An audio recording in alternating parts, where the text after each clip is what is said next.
الحمد لله نحمده ونستعينه ونستغفره ونؤمن به ونتوكل عليه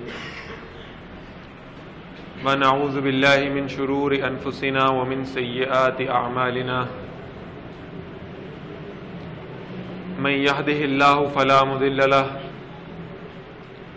ومن يضلله فلا هادي له ونشهد أن لا إله إلا الله وحده لا شريك له ونشهد أن سيدنا محمدا عبده ورسوله أما بعد فقد قال الله تبارك وتعالى أعوذ بالله من الشيطان الرجيم بسم الله الرحمن الرحيم يا أيها الذين آمنوا استعينوا بالصبر والصلاة إن الله مع الصابرين ولا تقولوا لمن يقتل في سبيل الله أموات بل أحياء ولكن لا تشعرون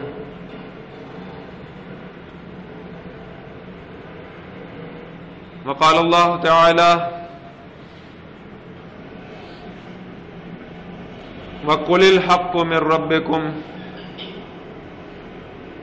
فمن شاء فليؤمن ومن شاء فليكفر أو كما قال الله تبارك وتعالى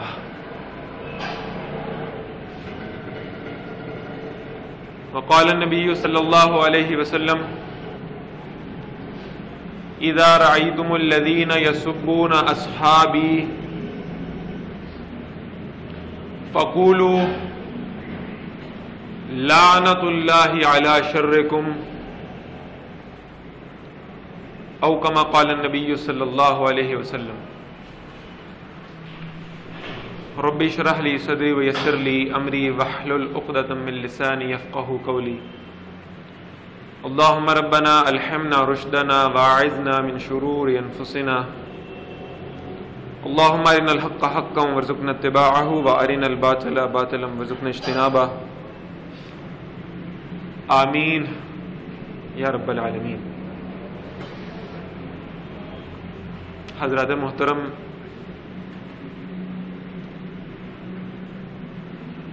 9 محرم الحرام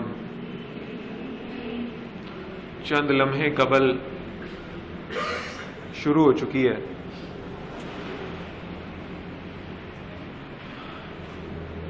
اور جیسا کہ پچھلی نشست میں بھی میں نے عرض کیا تھا کہ محرم الحرام کا یہ جو پہلا عشرہ ہے، پہلے جو 10 دن ہیں، اس پہلے عشرے کا آغاز بھی شہادت سے ہوتا ہے اور اختتام بھی شہادت سے ہوتا ہے۔ اس عشرے کا آغاز ہے سیدنا عمر فاروق رضی اللہ تعالیٰ عنہ کی شہادت، اور اس عشرے کا اختتام ہے سیدنا حسین رضی اللہ تعالیٰ عنہ کی شہادت سے۔ دونوں شہادتیں بڑی مظلومانہ ہیں، دونوں شہادتوں میں تاریخی طور پر اسلام کا بڑا نقصان ہوا ہے۔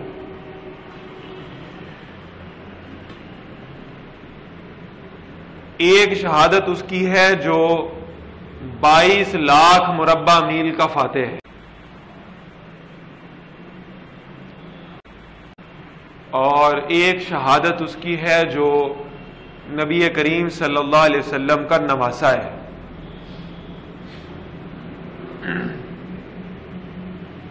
بلکہ میں یوں کہا کرتا ہوں جیسے حضرت ابوبکر صدیق رضی اللہ تعالیٰ عنہ نبی پاک صلی اللہ علیہ وسلم کے سسر بھی ہیں، عمر فاروق رضی اللہ تعالیٰ عنہ نبی پاک صلی اللہ علیہ وسلم کے سسر بھی ہیں، عثمان غنی رضی اللہ تعالیٰ عنہ دوہرے داماد ہیں، حضرت علی رضی اللہ تعالیٰ عنہ داماد ہیں،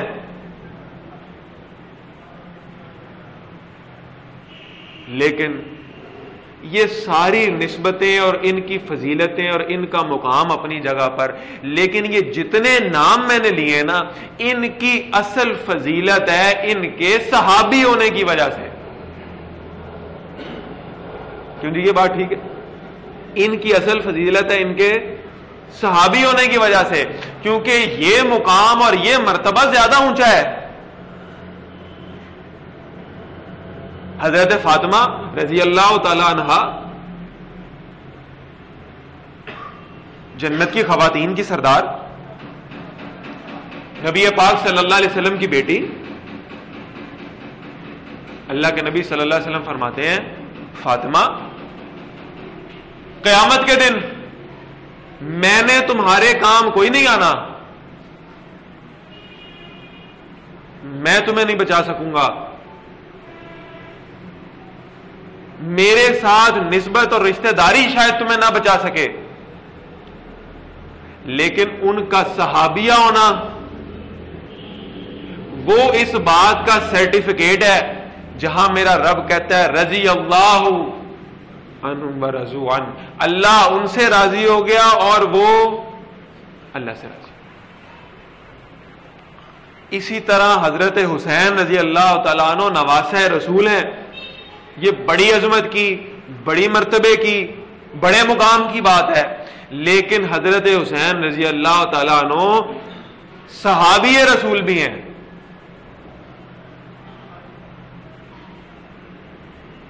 اور اصل حیثیت ان کی یہ ہے کہ وہ صحابی رسول ہیں اور سونے پر سہاگا ہے کہ رسول اللہ صلی اللہ علیہ وسلم کے نواسے بھی ہیں.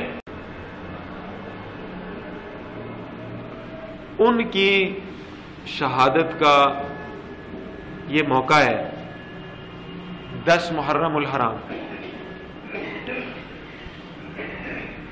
آپ حضرات کو جو اطلاع آج کی نشست کے حوالے سے دی گئی، کچھ چہرے تو ماشاءاللہ میں وہی دیکھ رہا ہوں جو پچھلے 5 سالوں سے اس نشست میں شریک ہوتے ہیں. اس کا عنوان اور اس کا موضوع ہم نے رکھا تھا واقعہ کربلا کی حقیقت. اصل میں ہوا کیا تھا؟ ورنہ مبالغہ آرائی اور جھوٹ کی آمیزش سے ہونے والے جو واقعات ہیں وہ آپ کو ہر کونے میں اور ہر چوک میں سننے کو ملیں گے. اصلاً کیا ہوا تھا یہ میں نے آج آپ کے گوش گزار کرنے کی کوشش کرنی ہے. اللہ مجھے اس میں کامیابی عطا فرمائے. لیکن پہلے میں یہ عرض کرنا چاہتا ہوں کہ واقعہ کربلا کو جس انداز سے آج پیش کیا جاتا ہے، سنایا جاتا ہے، پڑھایا جاتا ہے، بتایا جاتا ہے،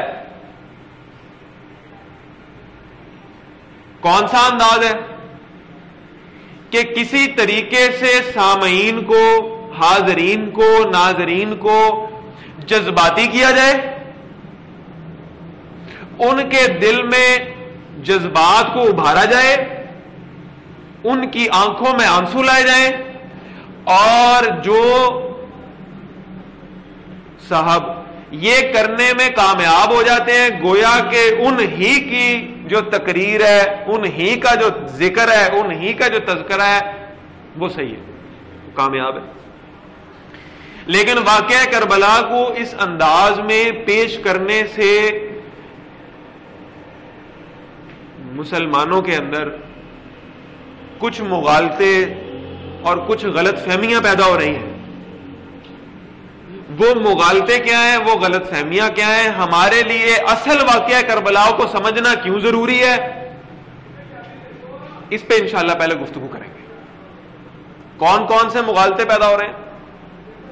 سب سے پہلا مغالطہ، واقعہ کربلا پر ہر مقرر، ہر محرر یہی لکھے گا، یہی پڑھے گا، یہی سنے گا اور یہی سنائے گا کہ حضرت حسین رضی اللہ تعالی عنہ نکلے جہاد کی نیت سے نکلے، اس لیے کہ دین بدل رہا تھا، نانے کے دین کو بچانے کے لیے حضرت حسین رضی اللہ تعالیٰ عنہ نکلے، اور پھر اس میں ٹانکے لگائے جائیں گے۔ زنا عام ہو چکا تھا، شراب عام ہو چکی تھی، دین بدل گیا تھا، دین کے اندر تحریفیں کی جا رہی تھیں، احادیث رسول کو بدلا جا رہا تھا، مسجد نبوی میں گھوڑے باندھے جا رہے تھے، وہ وہاں پر غلاظت پھیلاتے تھے، مدینے کی عورتوں کے ساتھ زنا کیا جا رہا تھا، یعنی ایسی باتیں صرف حضرت حسین رضی اللہ تعالیٰ عنہ کے مکے سے نکلنے کو جسٹیفائی کرنے کے لیے بیان کی جائیں گے۔ میں صرف 2 باتوں کا تذکرہ کر دیتا ہوں، وقت بڑا مختصر ہے میرے پاس، انشاءاللہ عشاء کی نماز ہم یہی ادا کریں گے۔ 2 باتوں کا ذکر کر دیتا ہوں، بڑی مشہور باتیں۔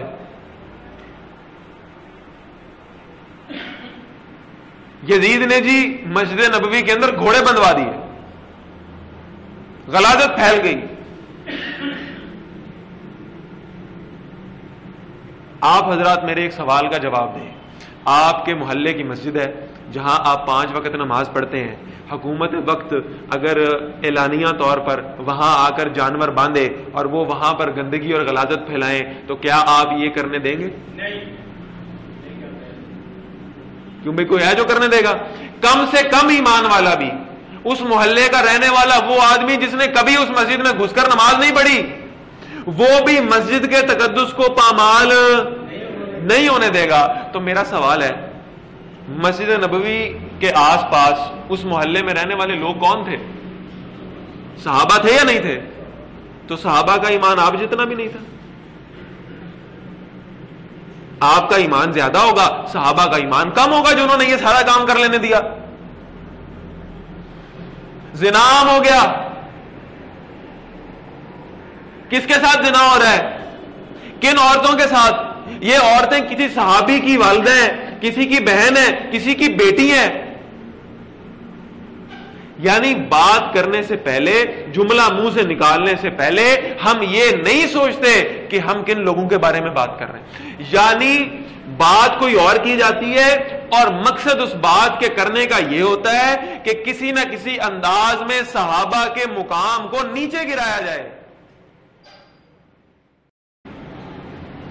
آپ ایک موٹی مثال لیجئے، میں نے عرض کیا نا، ہر شخص یہی بتائے گا حضرت حسین رضی اللہ تعالیٰ عنہ کیوں نکلے؟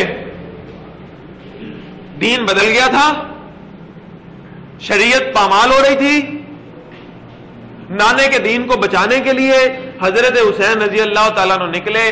پہلا سوال یہ پیدا ہوتا ہے کہ اگر حضرت حسین نکلے اور دین کا یہ حال ہو چکا تھا، جہاد فرض ہو گیا تھا، تو باقی کوئی صحابی کیوں نہیں نکلا؟ باقی کوئی صحابی کیوں نہیں نکلا؟ کیا جواب ہے اس کا؟ کون موجود ہے؟ ابو سعید خدری رضی اللہ تعالیٰ عنہ موجود۔ کون موجود ہے؟ صرف ایک جملے پہ آپ غور کر لینا جی، 4 عباد اللہ موجود ہیں۔ کون؟ عبداللہ ابن جابر رضی اللہ تعالیٰ عنہ۔ یہ عباد اللہ میں عبداللہ کی نسبت سے جمع کر کے 4 عباد اللہ، عبداللہ ابن جابر رضی اللہ تعالیٰ، عبداللہ ابن عمر رضی اللہ تعالیٰ عنہ، حضرت عمر فاروق رضی اللہ تعالیٰ عنہ کے بیٹے، وہ جنہوں نے کرتا آگے یاد۔ عبداللہ ابن عمر رضی اللہ تعالیٰ عنہ زندہ ہے، نہیں نکلے۔ عبداللہ ابن جابر رضی اللہ تعالیٰ عنہ نہیں نکلے۔ عبداللہ ابن جعفر رضی اللہ تعالیٰ عنہ، حضرت جعفر رضی اللہ تعالیٰ عنہ کے بیٹے، حضرت حسین رضی اللہ تعالیٰ عنہ کے چچا زاد بھائی، حسین رضی اللہ تعالیٰ عنہ کی بہن زینب رضی اللہ تعالیٰ عنہ کے شوہر نہیں نکلے۔ حضرت زینب اپنے بھائی کے ساتھ جب نکلنے لگی ہیں نا سفر پر، تو عبداللہ ابن جعفر رضی اللہ تعالیٰ عنہ نے منع کیا، شوہر نے منع کیا نہ جائیں۔ انہوں نے کہا میں نے اپنے بھائی کا ساتھ ہر صورت دینا ہے۔ عبداللہ ابن جعفر رضی اللہ تعالیٰ عنہ نے طلاق دی ہے، پھر نکلی ہیں وہ اس سفر پر۔ عبداللہ ابن جعفر نہیں نکلے۔ اور چوتھا نام آپ کو بتاؤں، وہ 4 عباد اللہ میں سے عبداللہ ابن عباس رضی اللہ تعالیٰ عنہ، رسول اللہ صلی اللہ علیہ وسلم کے چچا کے بیٹے، وہ جن کے بارے میں ہمیشہ ایک روایت سنایا کرتا ہوں نا کہ تہجد کا وقت ہے، نبی کریم صلی اللہ علیہ وسلم اٹھتے ہیں، اندھیرا ہے، دیکھتے ہیں کوئی شخص ہے، اندھیرے میں چہرہ نظر نہیں آ رہا، وہ پانی لے کر نبی پاک کو وضو کروانے کے لیے کھڑا ہوا ہے۔ اللہ کے نبی صلی اللہ علیہ وسلم پوچھتے ہیں عبداللہ ابن عباس ہو؟ جی ہاں رسول اللہ صلی اللہ علیہ وسلم، عبداللہ ابن عباس ہوں، آپ کو وضو کروانے کے لیے پانی لے کر کے کھڑا ہوں۔ اللہ کے نبی صلی اللہ علیہ وسلم ہاتھ اٹھاتے ہیں اور دعا کرتے ہیں، اے اللہ عبداللہ ابن عباس کو قرآن کے علم سے بھر دے یا اللہ۔ جن کے لیے اللہ کے نبی صلی اللہ علیہ وسلم نے دعائیں مانگی ہیں جھولیاں اٹھا، وہ عبداللہ ابن عباس ہیں، وہ زندہ ہے؟ نہیں نکلے۔ 4 عباد اللہ ہے، نہیں نکلے۔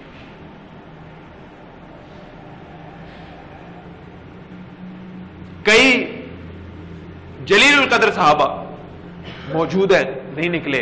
اگر واقعتاً یہ بات سچ ہے کہ دین بدل گیا تھا اور وہ ساری خرافات جو سنائی جاتی ہیں کہ عام ہو گئی تھی، تو پھر سوال یہ پیدا ہوتا ہے کہ کوئی اور صحابی کیوں نہیں نکلا؟ ڈر گئے تھے تبھی نہیں نکلے نا۔ حضرت حسین رضی اللہ تعالیٰ عنہ نکلے، باقی کوئی صحابی نہیں نکلا، ڈر گئے ہوں گے۔ یہ ڈرنے والے ہیں؟ عمر فاروق رضی اللہ تعالیٰ عنہ امیر المومنین ہے۔ پچھلے ہفتے جو لوگ موجود تھے نا، ذرا میری باتوں کو دوبارہ ذہن میں لائیں۔ وہ جب لوگ آ گئے نا گھبرا کے حضرت ابوبکر صدیق رضی اللہ تعالیٰ عنہ کے پاس، آپ نے عمر کو خلافت کی ذمہ داری سونپ دی ہے، عمر کے ذمے آپ نے خلافت دے دی ہے، یہ سخت آدمی ہے، ساڑھے تے رحم کرو، یہ سختی کریں گے، ڈر ہے لوگوں کو۔ وہ عمر رضی اللہ تعالیٰ عنہ منبر رسول پر کھڑے ہوتے ہیں، مسجد نبوی ہے، کھچا کھچ بھری ہوئی ہے، صحابہ موجود ہیں، اور عمر فاروق رضی اللہ تعالیٰ عنہ کہتے ہیں اگر میں تمہیں کوئی ایسا حکم دوں جو تم نے نبی پاک صلی اللہ علیہ وسلم سے کبھی نہ سنا ہو، میری بات کو مانو گے؟ مسجد نبوی میں سناٹا چھا گیا۔ کیا جواب دیں؟ کون کہہ رہا ہے؟ عمر۔ کون عمر؟ میرے بعد اگر کوئی نبی ہوتا تو عمر ہوتا۔ کون عمر؟ جو جس راستے سے گزرتا ہے شیطان وہ راستہ چھوڑ دیتا ہے، وہ عمر۔ کیا جواب دیں؟ وہ پچھلی صفوں سے ایک غریب صحابی اٹھائے۔ غربت کا، مفلسی کا عالم یہ ہے کہ تلوار رکھنے کے لیے نیام موجود نہیں ہے۔ کھجور کی چھال لے کر نا تلوار کو اس سے لپیٹا ہوا ہے، وہ بڑے اطمینان سے وہ چھال اتار کے اپنی تلوار کو ننگی کرتے ہیں، اس کی دھار پر انگلی پھیرتے ہیں اور پھر کہتے ہیں عمر یہ وہ تلوار ہے جو ایک دن بدر میں مشرکین مکہ پر چلی تھی، اور عمر اگر آپ نے کوئی ایسا حکم دیا نا جو ہم نے اپنے نبی سے نہیں سنا تو عمر اب بھی یہ تلوار آج کے دن آپ پر چلے گی۔ یہ وہ لوگ ہیں۔ اگر واقعتاً ظلم و ستم کا بازار گرم ہو گیا تھا، دین پامال ہو رہا تھا، تو باقی کوئی صحابی کیوں نہیں نکلا؟ آپ سمجھیں، ڈائریکٹ بات کرنے کی ضرورت نہیں ہے، لیکن واقعات کو رنگ ایسا دیا جاتا ہے کہ صحابہ کی عظمت پر داغ لگتے ہیں، سوالیہ نشان لگتے ہیں، باقی کوئی کیوں نہیں نکلا؟ پہلا مغالطہ۔ دوسرا مغالطہ، واقعہ کربلا کو بے شک اس کی عظمت میں اور حضرت حسین رضی اللہ تعالیٰ عنہ کی مظلومانہ شہادت میں کوئی شک اور شبہ نہیں ہے، لیکن اس واقعے کو ایسے پیش کیا جاتا ہے کہ اس کے مقابلے میں اسلامی تاریخ کے باقی سب واقعات کو دبا دیا جاتا ہے۔ کیوں جی؟ غزوہ بدر کوئی معمولی واقعہ ہے؟ غزوہ احد معمولی واقعہ ہے. کتنے لوگ یہاں بیٹھے ہیں جن کو پتا ہے غزوہ بدر کس اسلامی تاریخ کو ہوا تھا؟ کتنے لوگوں کو پتا ہے؟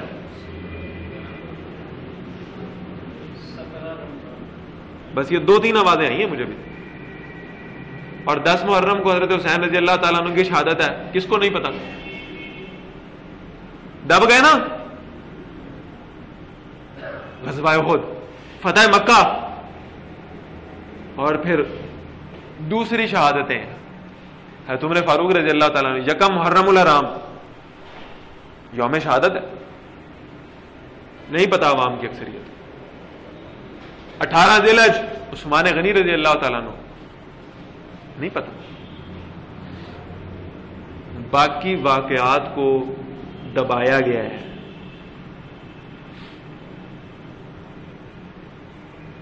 یہ غلط فہمیاں پیدا کی گئی.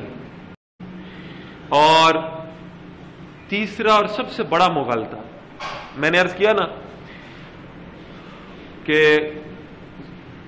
اس طرح سے اس معاملے کو پیش کیا جاتا ہے کہ صحابہ اکرام رضوان اللہ علیہم اجمعین ان کی ذات پر، ان کے دامن پر سوالیہ نشان لگتے ہیں. اور صحابہ کرام رضوان اللہ علیہم اجمعین میں بھی ایک آدمی ہے بڑا مظلوم، بڑا مظلوم آدمی ہے. اس کا نام ہے امیر معاویہ رضی اللہ تعالیٰ عنہ. خاص طور پر اس کی ذات کو ٹارگٹ کیا جاتا ہے، جو اس واقعے کے ہونے سے پہلے ہی وفات پا چکے ہیں.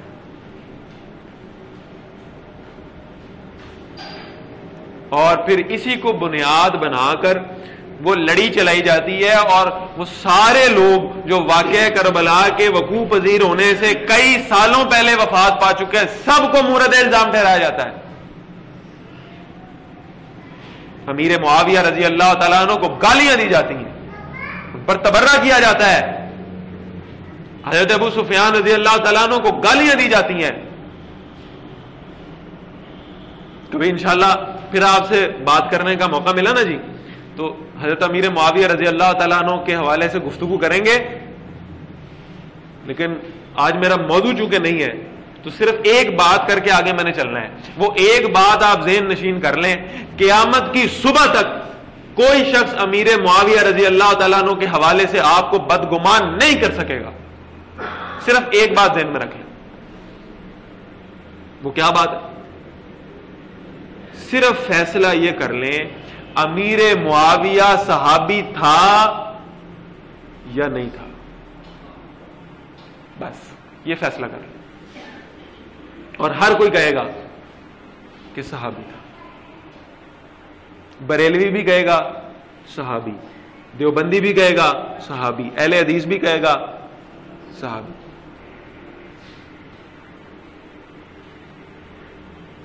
صحابی تھے. اگر تو یہ فیصلہ کر لو کہ وہ صحابی نہیں تھے، پھر ان کے بارے میں جو چاہے کہتے رہو، پھر تو پرواہ کوئی نہیں. اور اگر یہ فیصلہ ہو گیا اور ساری امت نے مجموعی طور پر یہ فیصلہ کر لیا، تاریخ کے حوالوں سے یہ فیصلہ کر لیا امیر معاویہ رضی اللہ تعالیٰ عنہ صحابی تھے، تو نبی اکرم صلی اللہ علیہ وسلم نے فرمایا تھا اصحابی کالنجوم، میرے سارے صحابہ ستاروں کی مانند ہیں. بِأَيِّهِمْ اقْتَدَيْتُمْ اهْتَدَيْتُمْ، تم اقتداء کرو گے نا ان کی، پیروی کرو گے نا ان کی، اهْتَدَيْتُمْ، تم ہدایت پا جاؤ.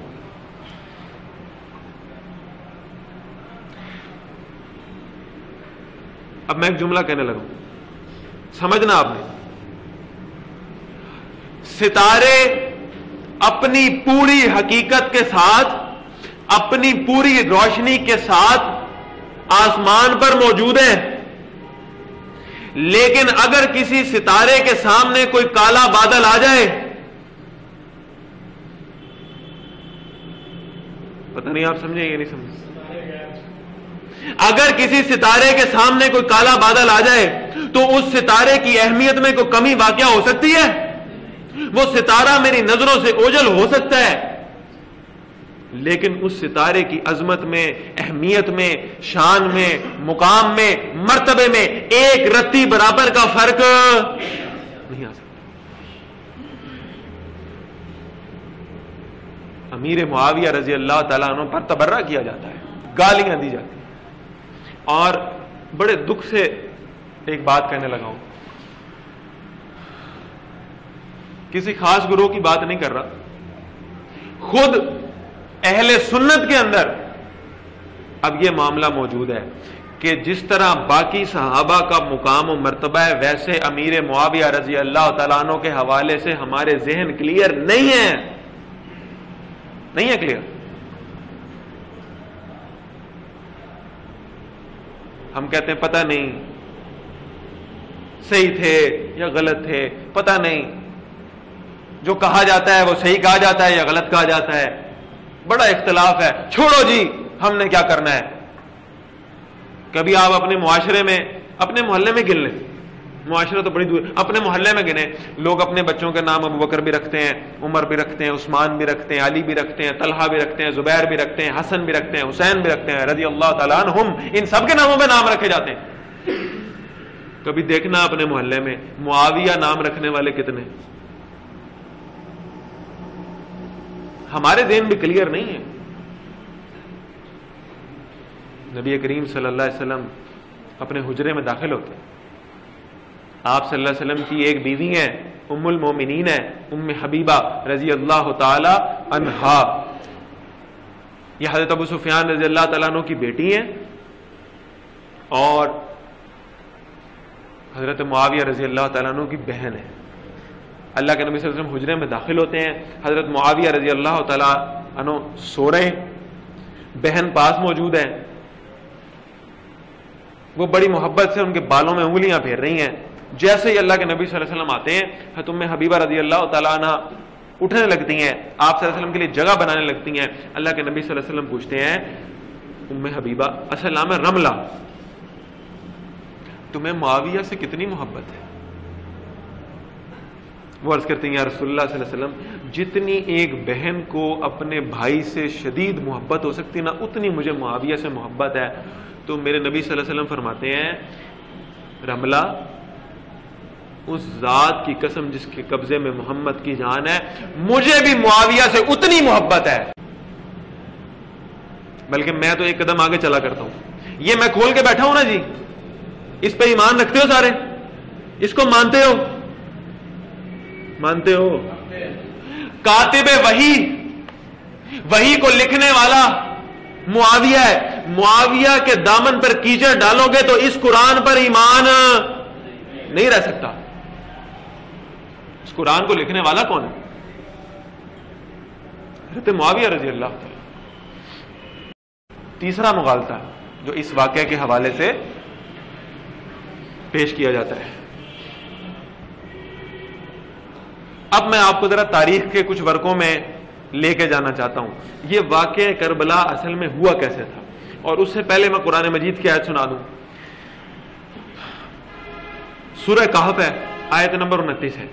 موقف مختلف ہو سکتا ہے، موقف میں اختلاف ہو سکتا ہے، نظریہ اس میں اختلاف ہو سکتا ہے، لیکن جو میں حق سمجھتا ہوں، ہو سکتا ہے آپ اس کو حق نہ سمجھیں، لیکن جس کو میں حق سمجھتا ہوں، میرے رب نے مجھے حکم دیا اس کو بیان کرنے کا۔ وَقُلِ الْحَقُّ مِن رَبِّكُمْ، کہو یہ تمہارے رب کی طرف سے حق ہے۔ فَمَن شَاءَ فَلْيُؤْمِنْ، جدی مرضی ہے وہ منے، وَمَن شَاءَ فَلْيَكْفُرْ، اور جو جس کی مرضی نہیں ہے وہ نہ مانے۔ تو میں وہ بیان کروں گا جو تحقیق کے ساتھ میں سمجھتا ہوں کہ حق ہے۔ آپ اس سے اختلاف کر سکتے ہیں، تاریخی باتیں، تاریخ میں اختلاف ہو سکتا ہے۔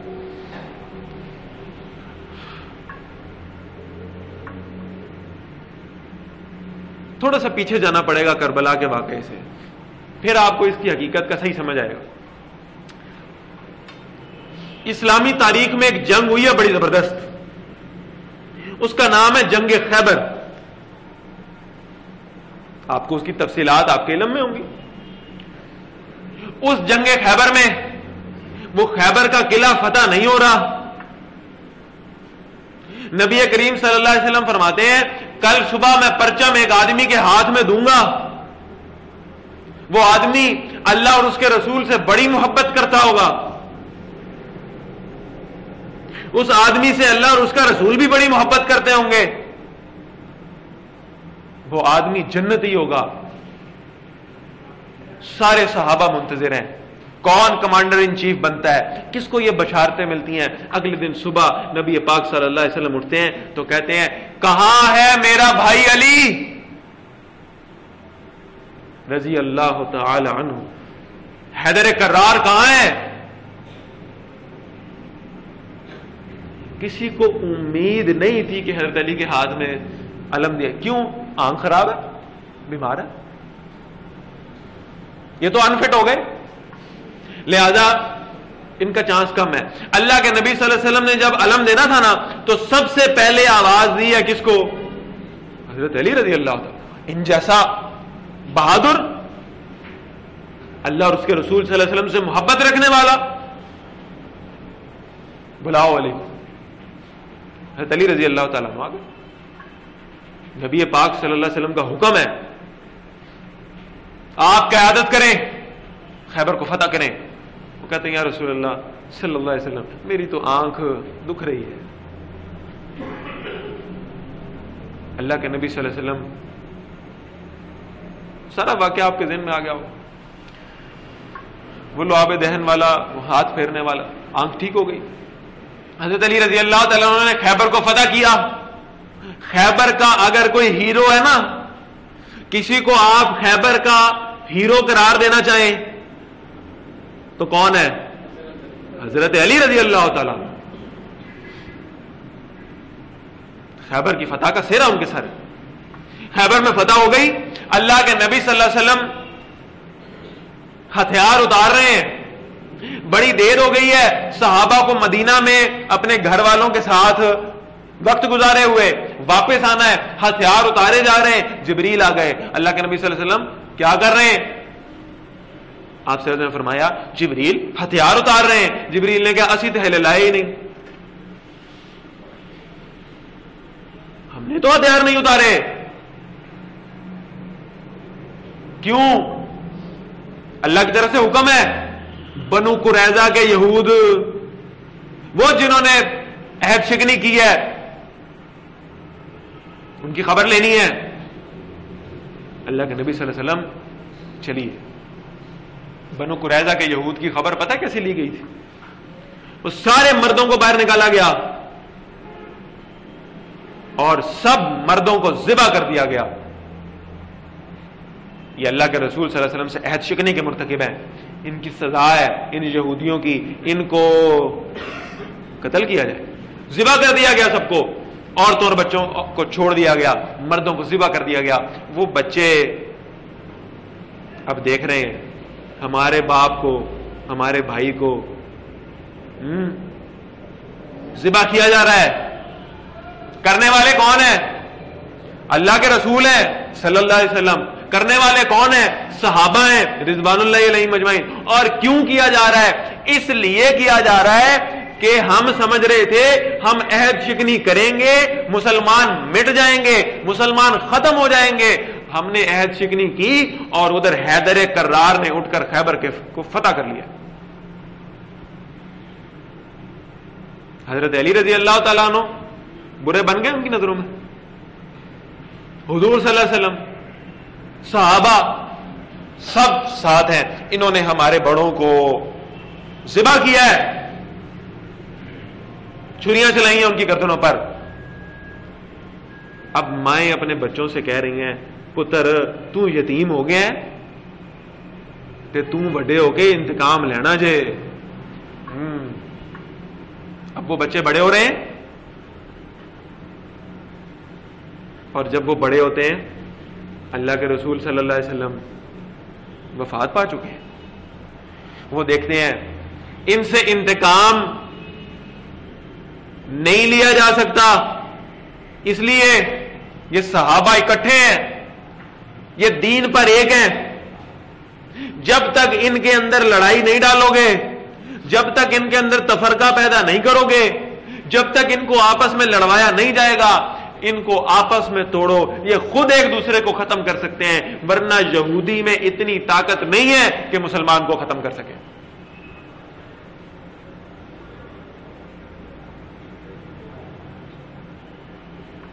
آپ کہیں گے شاید اپنے پاس سے باتیں کر رہا ہوں. قرآن ایک دفعہ نہیں کہتا، 3 دفعہ کہتا. یریدون لیطفئوا نور اللہ بافواہہم، یہ چاہتے ہیں اللہ کے نور کو، اللہ کے دین کو اپنے منہ کی پھونکوں سے بجھائیں. پھونکے مارتے ہیں، سازشیں کرتے ہیں، آپس میں لڑواتے ہیں، جھگڑے ڈالتے ہیں، فساد برپا کرتے ہیں، ادھر کی ادھر اور ادھر کی ادھر کرتے ہیں. ان کو سمجھ میں آ گیا یہ اگر اکٹھے رہ گئے یہ پوری دنیا کو فتح کر لیں گے. یہ فکر دنیا کو فتح کرنے کے لیے کافی ہے. ابو بکر صدیق رضی اللہ تعالیٰ عنہ کے دور میں جن فتنوں نے سر اٹھایا، حضرت ابو بکر صدیق رضی اللہ تعالیٰ عنہ کا سارا دور خلافت ان کو سنبھالنے میں لگ گیا. عمر فاروق رضی اللہ تعالیٰ عنہ کے نے جب خلافت کی باغ دوڑ سنبھالی ہے نا جی، طائف ہے، نجران ہے، مکہ ہے، مدینہ ہے، اور حضرت عمر رضی اللہ تعالیٰ عنہ شہید ہو رہے ہیں، اور 22 لاکھ مربع میل تک مسلمانوں کی فتوحات ہو چکی ہیں. یہ تو ترقی کر رہے ہیں، یہ تو دنیا کو فتح کرتے جا رہے ہیں، اسلام پھیلتا چلا جا رہا ہے، اللہ ان کی مدد کرتا چلا جا رہا ہے. ان کو آپس میں لڑواؤ. حضرت عمر رضی اللہ تعالیٰ عنہ کے دور میں ان کی سازشیں کامیاب نہیں ہو سکی، اس لیے کہ حضرت عمر رضی اللہ تعالیٰ عنہ سے اپنے تو کیا بیگانے بھی ڈرتے تھے. فارس اور روم کے جو بادشاہ تھے کانپتے تھے عمر کا نام سن کے، نہیں کامیاب ہو سکے. حضرت عثمان غنی رضی اللہ تعالیٰ عنہ کا دور آیا نا جی، تو یہ حضرت عثمان رضی اللہ تعالیٰ عنہ وہ کامل الحیاء والایمان یاد آیا آپ کو؟ بڑے رحم دل ہیں، بڑے نرم آدمی ہیں. وہ جو 18 ذی الحج پہ ہم نے جو ایک گفتگو منعقد کی تھی، اور اس میں میں نے عرض کیا تھا کہ وہ حضرت علی رضی اللہ تعالیٰ عنہ خود آ رہے ہیں، آپ ہمیں حکم دیں امیر المومنین، ان فسادیوں کو ہم ختم کرتے ہیں. حضرت عثمان غنی رضی اللہ تعالیٰ عنہ کا میں مظلوم بن جانا بہتر سمجھتا ہوں ظالم بن جانے سے، میں مسلمانوں کا خون نہیں بہانا چاہتا. نرم دل آدمی ہے. ان کا دور خلافت شروع ہوتا ہے، وہ ایک آدمی اٹھتا ہے، وہی نسل. اور میں کہتا ہوں اسلامی تاریخ میں نا کچھ عباد اللہ ہیں، یہ جن کے چاروں کے نام لیے تھے میں نے، جنہوں نے اس تاریخ کو 4 چاند لگا دیے، اور کچھ ایسے ہیں جس نے بیڑا غرق کر دیا ہے. 2 عباد اللہ کہنا بھی ان کو صحیح نہیں ہے میرا خیال. ایک ہے عبداللہ ابن ابی، یہ بھی عبداللہ، اور دوسرا ہے عبداللہ ابن سبا. یہ اٹھتا ہے، اسلام لے آتا ہے.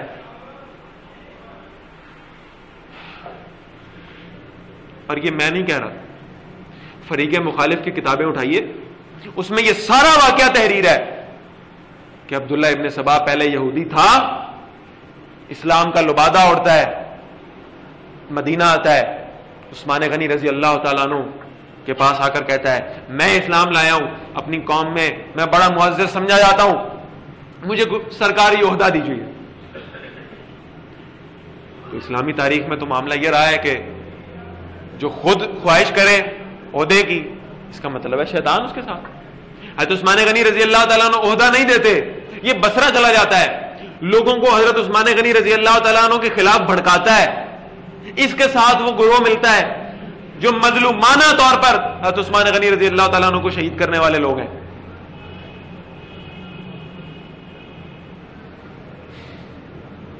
اور یہی وہ گروہ ہے جو بڑھتا، وہ لوگ جو شروع دن سے نا جی رسول اللہ صلی اللہ علیہ وسلم کی وفات ہو گئی انتظار میں تھے، اس یہودیوں سے لبادہ اوڑھ کے آئے ہوئے تھے، اور حضرت علی رضی اللہ تعالیٰ عنہ کے کانوں میں جا کر پھونکے مارتے تھے، ایک انہوں خلیفہ بنا دیتا ہے، خلیفہ ہونے کے اہل تو آپ ہیں،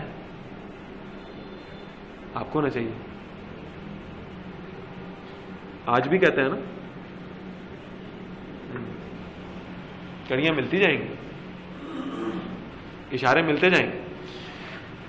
وہ لوگ سب مل گئے. حضرت عثمان غنی رضی اللہ تعالیٰ عنہ کو شہید کروانے والے بھی یہ، حضرت علی رضی اللہ تعالیٰ عنہ اور حضرت عائشہ رضی اللہ تعالیٰ عنہ، ان کے درمیان میں غلط فہمیاں پیدا کر کے جنگ کروانے والے بھی یہ.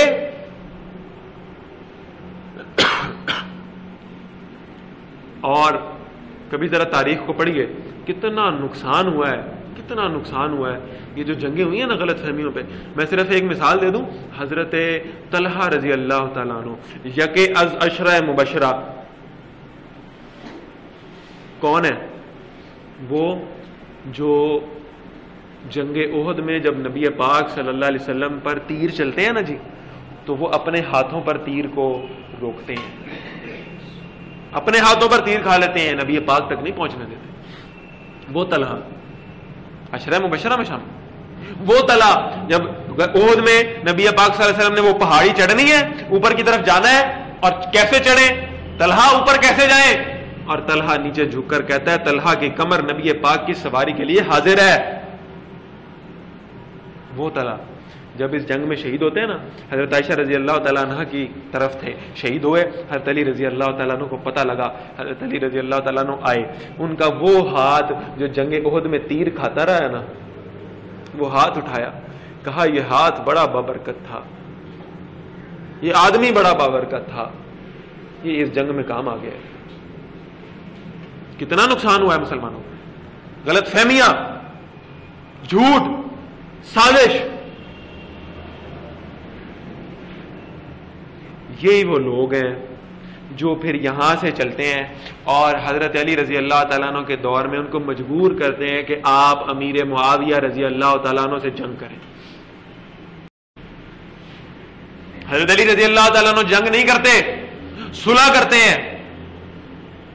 اپنی کتابیں چھوڑو، دوسرے فریق کی کتابیں اٹھاؤ، سب میں لکھا ہوا ہے. حضرت علی رضی اللہ تعالیٰ نے کہا معاویہ آپ میرے بھائی ہیں، میں آپ سے صلح کرنا چاہتا ہوں، اس شرط پہ کرنا چاہتا ہوں جہاں جو علاقہ آپ کے پاس ہے اس کے آپ امیر المومنین اور جو میرے پاس ہے اس کا میں امیر المومنین.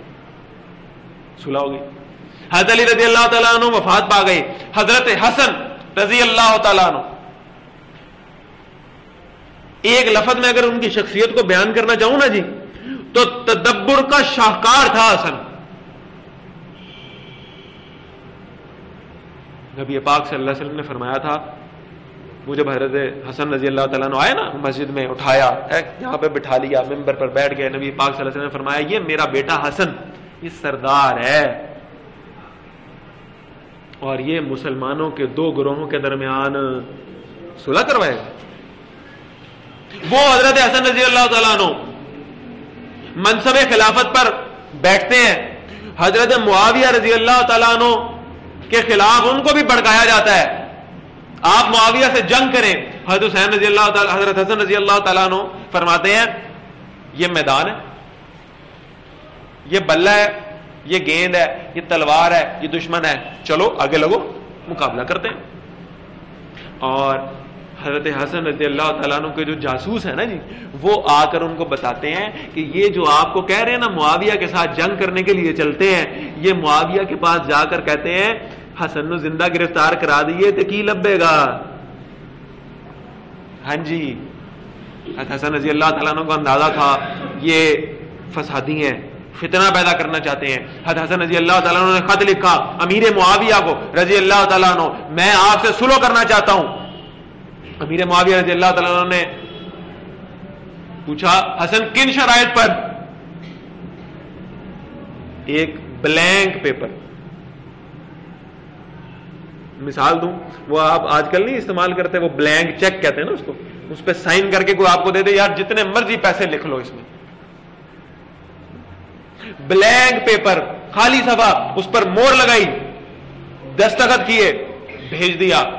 حسن جو آپ کے دل میں آتا ہے شرائط لکھ لیجئے، مجھے آپ کی ہر شرط منظور ہے.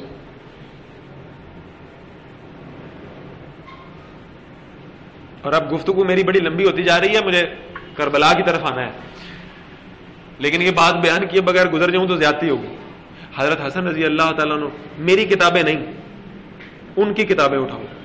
حضرت حسن رضی اللہ تعالیٰ عنہ نے جب شرائط لکھی نا، خلافت قرآن و سنت کے مطابق کرو گے، خلافت میرے بابا حیدر کرار حضرت علی رضی اللہ تعالیٰ عنہ کے اصولوں کے مطابق کرو گے. اور اگلی شرط سنو، خلافت اس طرح کرو گے جیسے ابو بکر و عمر کر گئے ہیں، ویسے خلافت کرو. شرائط منظور ہو گئی، صلح ہوئی. اب یہ لوگ پریشان ہیں کہ صلح ہو گئی ہے، ہم تو کروانا چاہتے تھے لڑائی، یہ نہیں ہو رہی، اب کوئی نیا فتنہ نکالو. معاویہ رضی اللہ تعالیٰ عنہ وفات پاتے ہیں، یزید خلیفہ بنتا ہے. اور میں ایک جملے میں بات سمیٹنا چاہتا ہوں. یزید کی ذات پر اس لیے بات نہیں کروں گا. اس امت میں 3 گروہ ہیں. پہلا گروہ وہ جس نے یزید کو اللہ کا ولی اور پتہ نہیں کیا کیا اور صحابی اور سب کچھ بنا دیا، وہ ایک انتہا پر، اس نے یزید کے فضائل کے ڈھیر لگا دیے، ایک انتہا. دوسری انتہا جس نے یزید کو گالیاں دے دے کر بہتان اور تہمت لگا کر ایک طرف پھینک دیا، یہ دوسری انتہا. امام ابن تیمیہ رحمہ اللہ بہت بڑے جید فقیہ ہیں، منہاج السنہ میں لکھتے ہیں یزید کی ذات تاریخ اسلامی کی ایسی شخصیت ہے جس پر ہمیں گفتگو کرنے کی حاجت ہی نہیں ہے. صحابی تو نہیں تھے، صحابی ہوتا دفاع کرنا میرا حق ہے، میرا فرض ہے، میں جان دے کر بھی اس کی عزت کی حفاظت کرتا. جب وہ صحابی نہیں ہے، مجھے اس کی حمایت یا مخالفت کرنے کا سوال ہی پیدا نہیں، ضرورت ہی نہیں ہے. امام ابن تیمیہ رحمہ اللہ لکھتے ہیں کہ جو درمیانی اور متوسط گروہ ہے اس امت کا، وہ ہے جو یزید کو نہ تو فضیلتیں دیتا ہے اور نہ اس پر لعن طعن کرتا ہے، بلکہ اس کی شخصیت کو غیر ضروری سمجھ کر اس پر بحث کرنے سے پرہیز کرتا ہے. قصہ ہی ختم ہو گیا.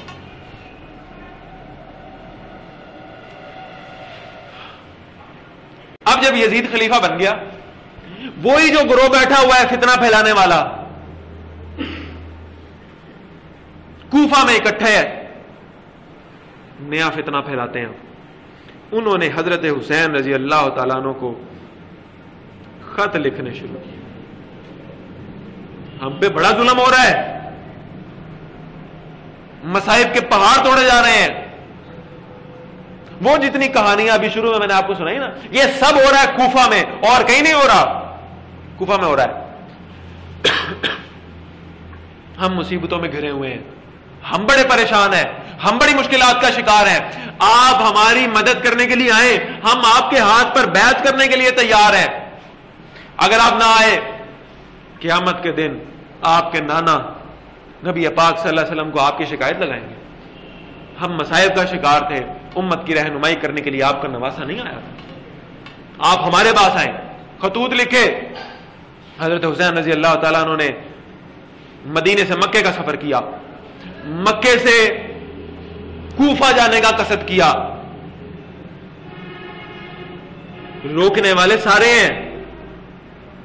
ایک کی مثال دے رہا ہوں، عبداللہ ابن عباس رضی اللہ تعالیٰ عنہ، حضرت حسین رضی اللہ تعالیٰ عنہ نکلنے لگے ہیں.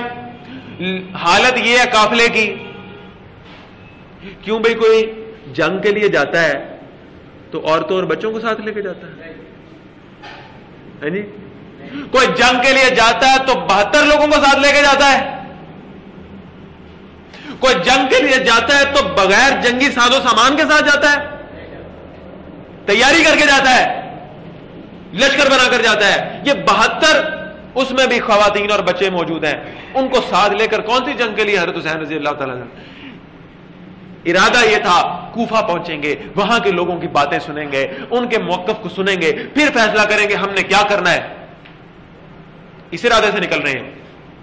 عبداللہ ابن عباس رضی اللہ تعالیٰ عنہ ساتھ ساتھ ہیں، جا رہے ہیں. پہلے واسطے دیے، حسین پتر میرے تیرے ساتھ 2 رشتے ہیں، میں تیرا چاچا بھی لگتا ہوں، حضرت علی رضی اللہ تعالیٰ عنہ کے حوالے سے، اور میں تیرا نانا بھی لگتا ہوں، رسول اللہ صلی اللہ علیہ وسلم کے چچا کا بیٹا ہوں، 2 رشتے ہیں، رشتوں کا واسطہ دے رہا ہوں، نہ جاؤ۔ حضرت حسین رضی اللہ تعالیٰ عنہ کس کے بیٹے ہیں؟ حیدر کرار کے بیٹے۔ اپنے موقف پر جس کو صحیح سمجھتے ہیں اس پر استقامت، پختگی، پیچھے نہیں ہٹیں گے، بالکل صحیح ہے۔ موقف پر استقامت اور پختگی کا مظاہرہ ہے حضرت حسین رضی اللہ تعالیٰ عنہ کی طرف سے۔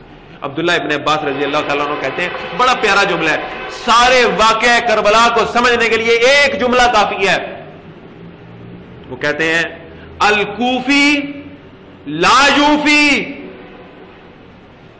جو کوفی ہوگا نا وہ وفا نہیں کر سکتا۔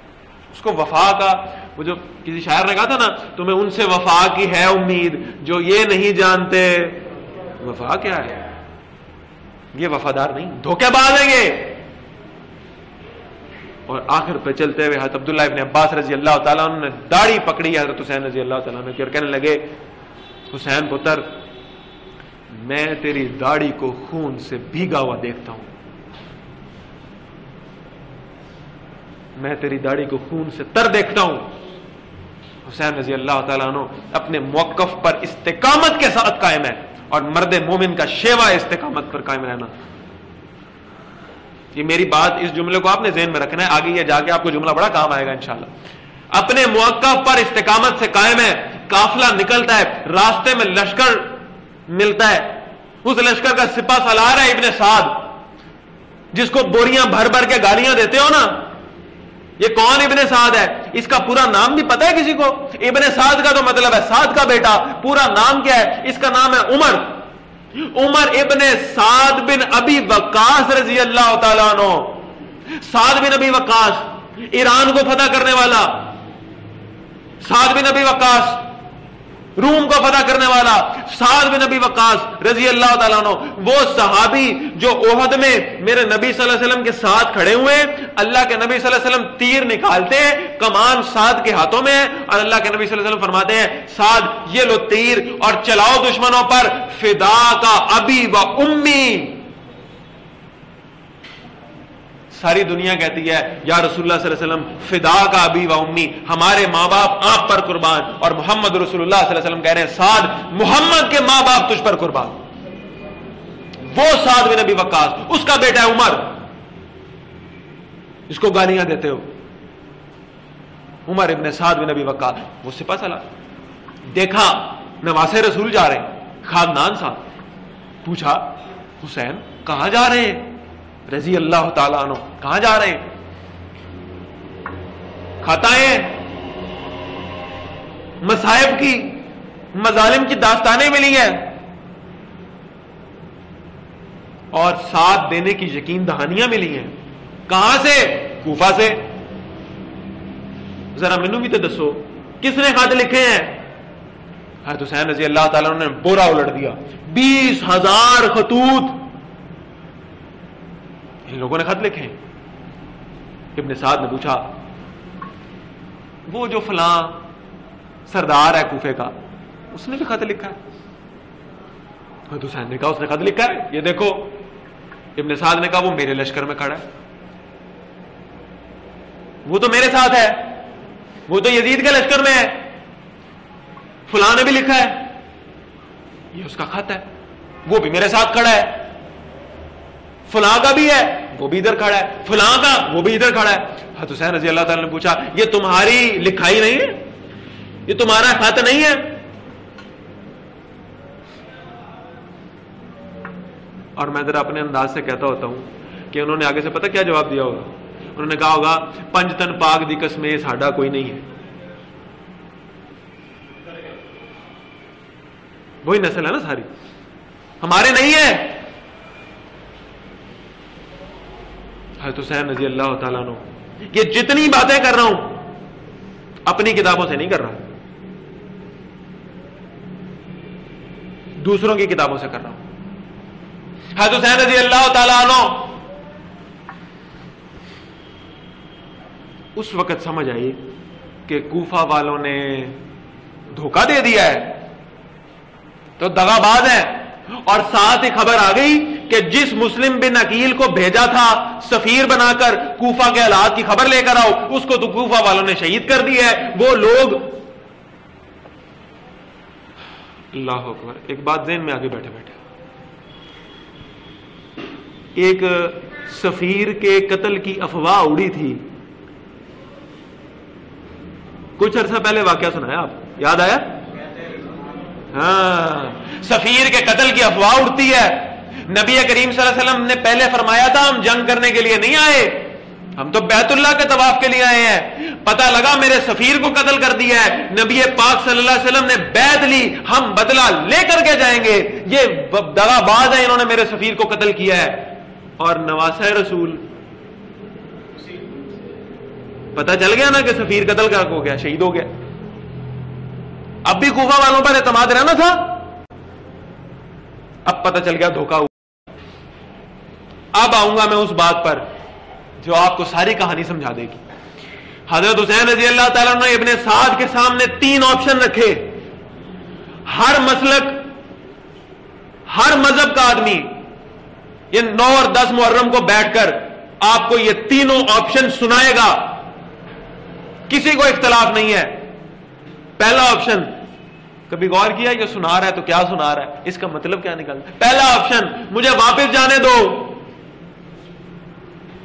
معاذ اللہ، معاذ اللہ، ثم معاذ اللہ. حضرت حسین ڈر گئے تھے، میرے تو ساتھ دینے والے کوئی نہیں ہے تو مجھے واپس جا لینے دو. ڈر گئے تھے، موقف تبدیل ہو گیا تھا. وہ استقامت، معاذ اللہ، معاذ اللہ، صرف سمجھانے کے لیے کہہ رہا ہوں، وہ استقامت ختم ہو گئی تھی. ایسا سوچنا بھی نہیں. میں تو یار ایک آدمی کی مثال دیا کرتا ہوں، بڑا عام سا آدمی ہے، یہ 2-3 دن پہلے اس کی شہادت کا دن بھی گزرا ہے.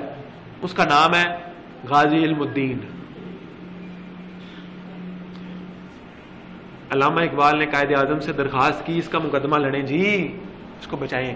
قائد اعظم گئے، انہوں نے پوچھا قتل تو کیتا ہے؟ اس نے کہا میں نے کیا ہے، نبی پاک کا گستاخ تھا، میں نے قتل کیا ہے. قائد اعظم کہتے ہیں ہن جو تم منہ من رہے ہیں تو میں تینوں کہیں بچاسا، تم تو منہ خود مان رہے ہو کہ میں تمہاری کیا وکالت کروں. تم ایک کام کرو، عدالت میں جاؤ گے، جج کے سامنے کہہ دینا میں نے نہیں قتل کیا، انکار کر دینا، اس کے بعد میں خود سنبھال لوں گا. اور علم الدین کہتا ہے ثواب ضائع کرانا چاہتے ہو، اجر ضائع کروانا چاہتے ہیں. میں اپنی زبان سے یہ کلمہ بھی نہیں کہنا چاہتا کہ میں نے اس کو قتل نہیں کیا. مجھے فخر ہے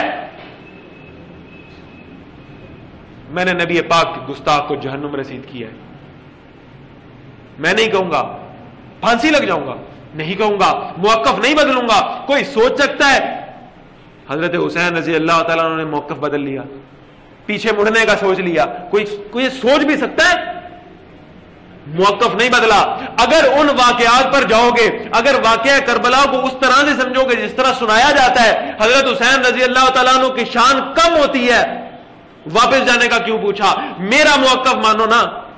حضرت حسین کی شان تب بلند ہوتی ہے. حضرت حسین رضی اللہ تعالیٰ عنہ کو احساس ہو گیا تھا کربلا والے جھوٹے ہیں، کوفہ والے جھوٹے ہیں، دغا باز ہیں، دھوکے باز ہیں، مجھ سے وفا نہیں کریں گے. غلط خطوط تھے، غلط باتیں بتائی گئی تھی، اس لیے واپس جانے کی بات کی. پہلا آپشن. دوسرا آپشن، مجھے سرحد پر جانے دو، میں اسلامی فوج کے ساتھ مل کر کفار کے ساتھ جنگ کروں گا اور شہید ہو جاؤں گا.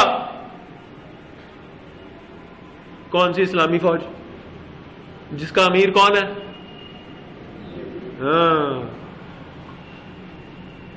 اس کا مطلب ہے کہ یہ پتہ چل گیا تھا کہ جو باتیں اس کے خلاف پھیلائی گئی ہیں وہ صحیح نہیں ہے. اور تیسرا آپشن، مجھے یزید کے پاس لے چلو.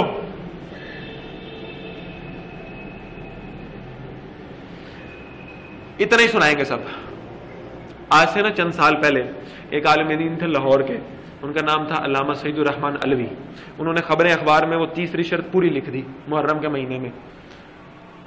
لوگ ان کے پیچھے پڑ گئے. وہ خبریں اخبار والوں نے باقاعدہ معذرت شائع کی کہ بھئی ہمیں معاف کر دیں، ہم نے یہ شرط پوری لکھ دی ہے. حالانکہ یہ پوری شرط ابن کثیر میں موجود ہے، ابن جریر میں موجود ہے، تاریخ طبری میں موجود ہے.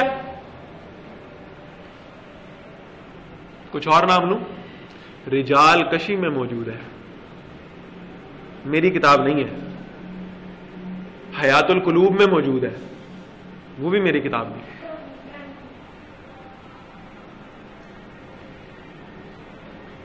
تیسری شرط، مجھے یزید کے پاس لے چلو، فہوا ابن امی، وہ رشتے میں میرے چچا کا بیٹا لگتا ہے. فَأَضَعُ يَدِي فی یدی ہی، میں رکھ دوں گا اپنا ہاتھ اس کے ہاتھ. مجھے اس کے پاس لے چلو، ہم بیٹھتے ہیں، مذاکرات ہوں گے، ٹیبل ٹاک ہوگی، یزید میں کہیں غلطیاں ہیں، کوتاہیاں ہیں، گناہ ہیں، میں اس کی اصلاح کروں گا. ہم بیٹھیں گے، اس کی صلح ہو جائے گی جیسے یزید کے باپ میں اور میرے باپ میں ہوئی تھی. صلح ہو جائے گی، معاملہ ختم ہو جائے گا. تیسری شرط پر اتفاق ہو گیا، یزید کے پاس چلتے ہیں. حضرت حسین رضی اللہ تعالیٰ عنہ کا قافلہ 72 لوگ ساتھ ہیں، اور اس کے ساتھ ہیں 60 کوفی جو ان کو لینے کے لیے آئے تھے. بلکہ ایک عالم دین نے بڑے پیارے الفاظ لکھے، حضرت حسین کو اغوا کرنے آئے تھے. 60 کوفی حضرت حسین کے لشکر کے ساتھ ہیں، اور باقی وہ ہیں وہ کوفی جو ابن سعد کے لشکر میں موجود ہیں. قافلہ چل رہا ہے، بات طے ہو چکی ہے، یزید کے پاس جا رہے ہیں. اب پھر ایک بات کہنے لگا ہوں، اور بڑی التجا کے ساتھ کہنے لگا ہوں. آپ سب لوگ وہ ہیں جن کو اللہ نے بڑی آسانی دے دی ہے، سب کے پاس انٹرنیٹ موجود ہے نا بھائی، ٹھیک ہے؟ جس کا پاس نہیں ہے میرے پاس آ کے دیکھ لے.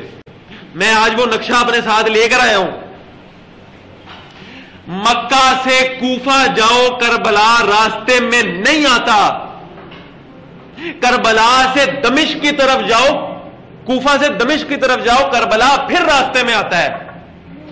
معلوم ہوتا ہے کہ حضرت حسین رضی اللہ تعالیٰ عنہ اپنے قافلے کے رخ کو تبدیل کر کے دمشق جا رہے تھے. دمشق میں کون ہے؟ یزید ہے، اس کے پاس جا رہے ہیں.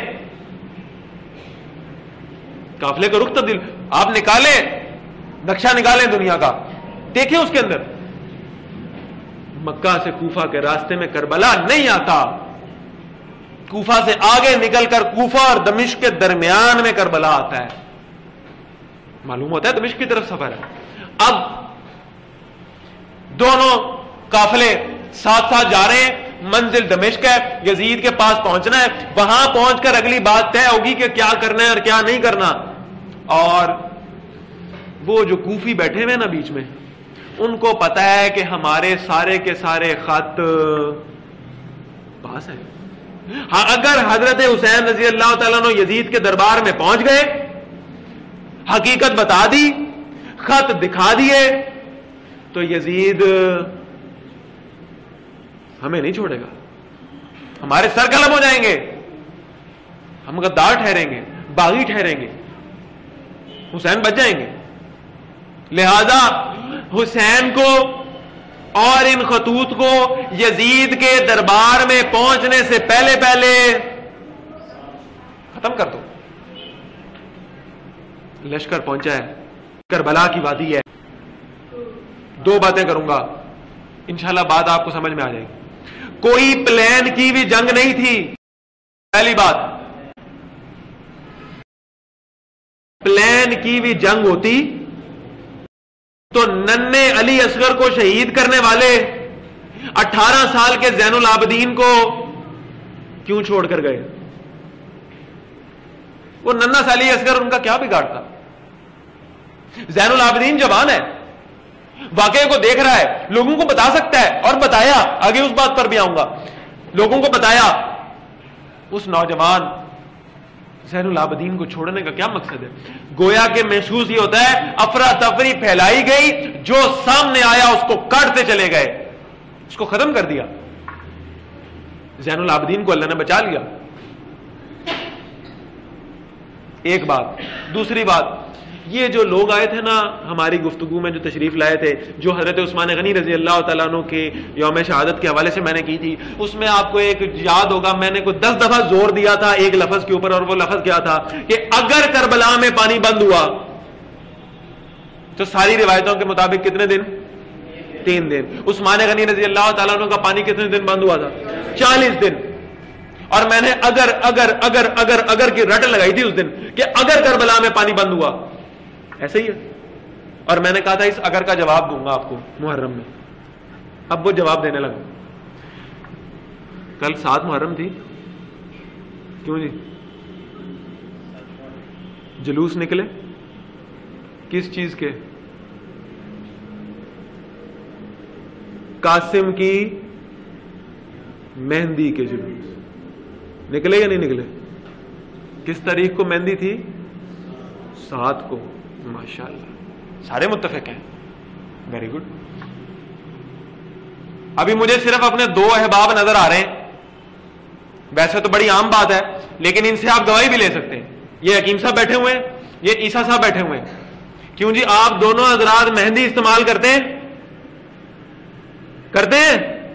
مہندی جب بنانی ہوتی ہے تو کیا گھولا جاتا ہے؟ پانی. وہ پینے کا پانی بند ہے اور مہندیاں بنانے کے لیے پانی.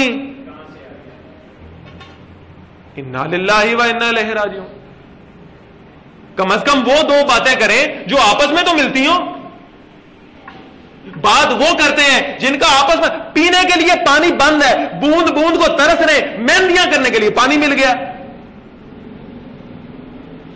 ہم سوچتے ہی نہیں ہیں. ہمیں جو کوئی بندہ جو بات سنا کے چلا جاتا ہے ہم اس کی بات تسلیم کر لیتے. مہندیوں کے لیے پانی ہے وہاں. کوئی پلاننگ کی جنگ نہیں تھی، یکدم دھاوا بولا گیا. انتہائی مظلومانہ طریقے سے حضرت حسین رضی اللہ تعالیٰ عنہ کو شہید کیا گیا، اور مقصد صرف یہ تھا کہ یزید کے دربار میں حقیقت نہ پہنچ سکے. اور ثبوت دوں؟ اپنی طرف سے ثبوت نہیں دے رہا، ادھر سے دے رہا ہوں. امام زین العابدین کوفہ میں موجود ہیں، بیمار ہیں، باہر سے آوازیں آتی ہیں، کچھ لوگ رو رہے ہیں، چلا رہے ہیں، پیٹ رہے ہیں، ماتم کر رہے ہیں. وہ پوچھتے کون ہے باہر؟ بتایا جاتا ہے کوفہ کے لوگ ہیں. اور یہی روایت آپ کو ملے گی دوسری کتابوں میں حضرت زینب رضی اللہ تعالیٰ عنہ کے حوالے سے. یہ ان کا موقف، میں اس موقف سے اختلاف کرتا ہوں شدید. وہ کہتے ہیں حضرت زینب رضی اللہ تعالیٰ عنہ جب سب کچھ لٹ گیا تو زینب دے وال کھل گئے تھے، بچے رول گئے. یہ میں نہیں کہتا، یہ میرا موقف نہیں ہے، یہ میرا موقف نہیں. میں کہتا ہوں زینب کا سب کچھ لٹ گیا تھا، جو رہ گیا تھا وہ بھی لٹ جاتا تو فاطمہ کی بیٹی کبھی بال کھول کر بالکونی میں نہ آتی. یہ اس ماں کی بیٹی ہے جس نے کہا تھا علی میرا جنازہ رات کے وقت اٹھانا. میری زندگی میں کسی غیر محرم کی نظر میرے جسم پر نہیں پڑی، میرا جنازہ رات کے اندھیرے میں لے. یہ اس کی بیٹی ہے، یہ بالکونی میں بال کھول کر بیان کر سکتی ہے، غیر مردوں کے سامنے آ سکتی ہے.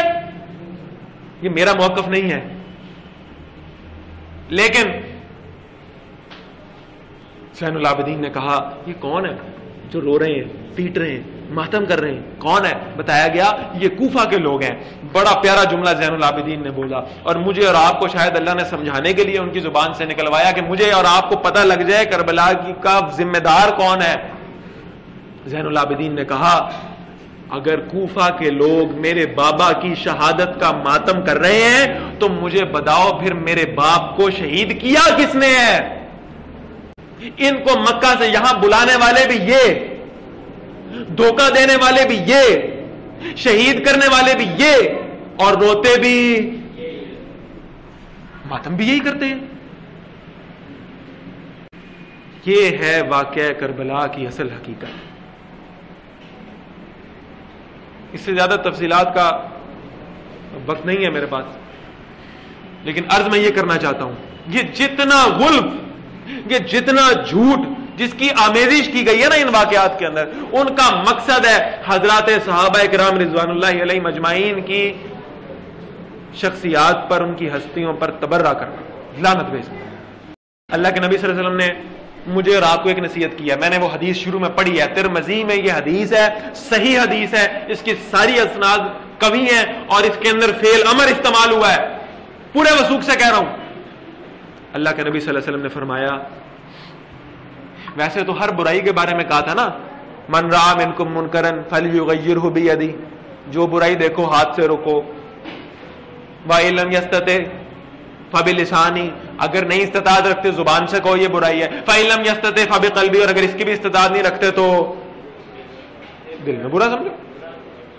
ویسے یہ ہر برائی کے لیے، لیکن خاص طور پر فرمایا اِذَا رَأَيْتُمْ، جب تم دیکھو، الذین، ان لوگوں کو، یسبون اصحابی، جو میرے صحابہ کو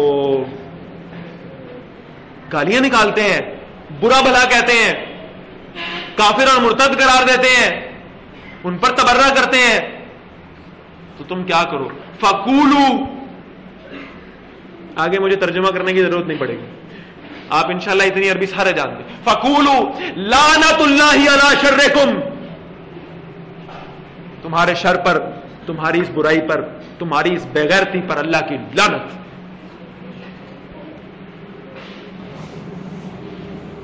اور اگر زبان سے کہنے کی استطاعت نہیں ہے تو دل سے تو سمجھو نا، کم سے کم برائی ہو رہی۔ نمبر 1۔ نمبر 2،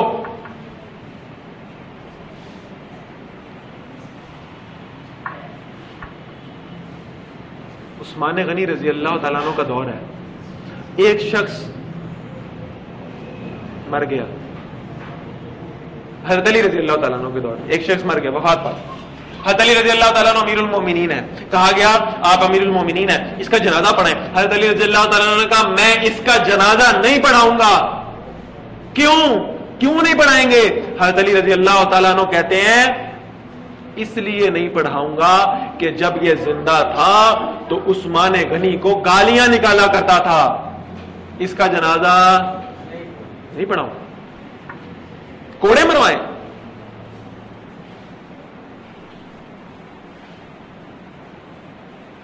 تو ایسے معاملات میں اپنی ہمدردیاں، اپنے جذبات ان لوگوں کے ساتھ رکھنا یہ جائز ٹھیک ہے۔ اب آپ کہیں گے ہم کہاں جذبات رکھتے ہیں جی، وہ جب پرسوں دروازہ آپ کا کھٹکھٹائے گا، آپ دروازہ کھولیں گے، آگے کوئی کھجی ٹوٹی لے کر کھڑا ہوگا اور کہے گا جی نیاز آئی ہے، کھاؤ گے؟ اور جائز ہے؟ اور جہاں تک سوگ اور ماتم کی بات ہے نا جی، آپ کو کہہ رہا ہوں، دوسروں کے لیے یہ بات نہیں ہے، صرف آپ کے لیے۔ وہ روئے، وہ پیٹے، وہ ماتم کرے، مجھے اس کی خوشی ہے، اللہ سزا دے رہا ہوں، بلکہ میں کہتا ہوں، ہاتھ جوڑ کر کہتا ہوں، وہ ماتم کرنا چاہتے ہیں وہ ماتم کریں، خنجروں سے نہ کریں، گولیاں ماریں اپنے آپ کو، تلواروں سے اپنے سر اتاریں، مجھے خوشی ہوگی۔ صحابہ کے گستاخ کا یہی انجام ہونا چاہیے، ان سے کوئی تکلیف نہیں ہے، تکلیف آپ سے ہے۔ ہم بھی سوگ کی کیفیت میں آ جاتے ہیں، ہم بھی کالے کپڑے پہن لیتے ہیں، ہم بھی محرموں میں شادیاں، کیوں؟ کس نے حرام کیا جی؟ حرام ہے؟ نہیں کرتے۔ اور میرا رب کیا کہہ رہا ہے؟ وَلَا تَقُولُوا لِمَن يُقْتَلُ فِي سَبِيلِ اللَّهِ أَمْوَاتٌ، وہ جو اللہ کے راستے میں جن کو مظلومانہ طریقے سے شہید کر دیا جائے وہ شہید ہیں، ان کو مردہ کہنا بھی جائز نہیں ہے۔ سوگ کس کا ہوتا ہے بھائی؟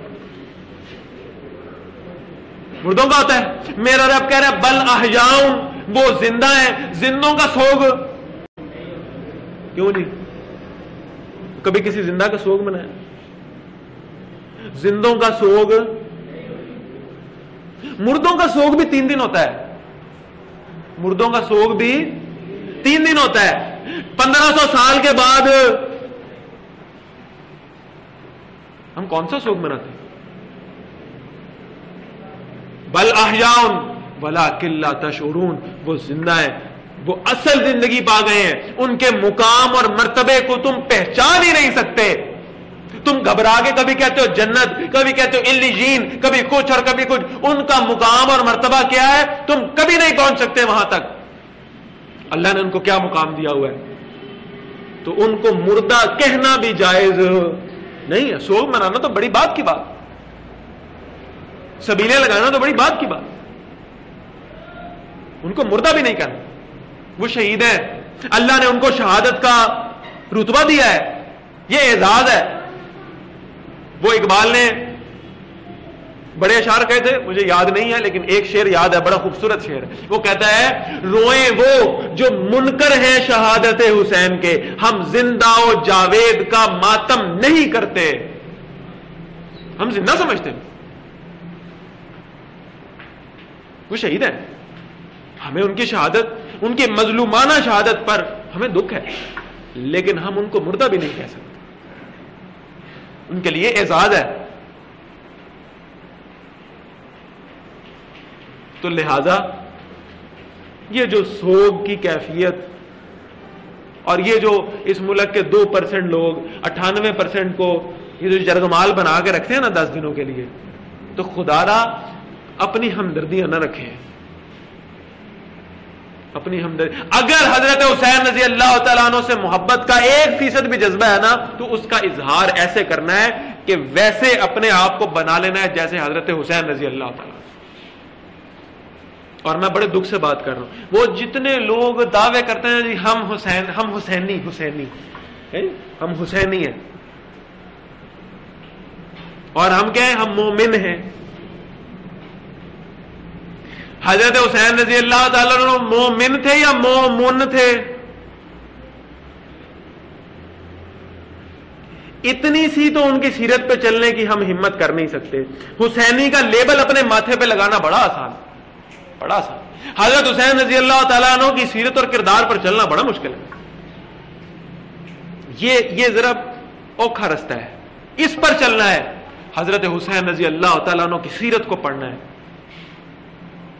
تاریخ سے میں نے یہ بات آپ کو ثابت کی ہے، اور میں ایک اور بات آپ کو کر کے جا رہا ہوں.